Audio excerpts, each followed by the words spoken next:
অল্প অল্প করে জীবনের গল্প ঘরে ঘরে সাজানো তো থাকবে।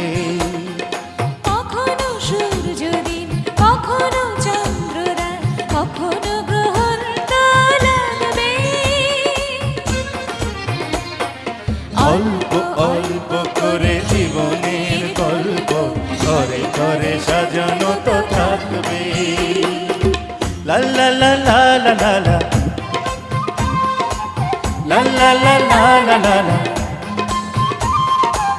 la la la la la la la la la la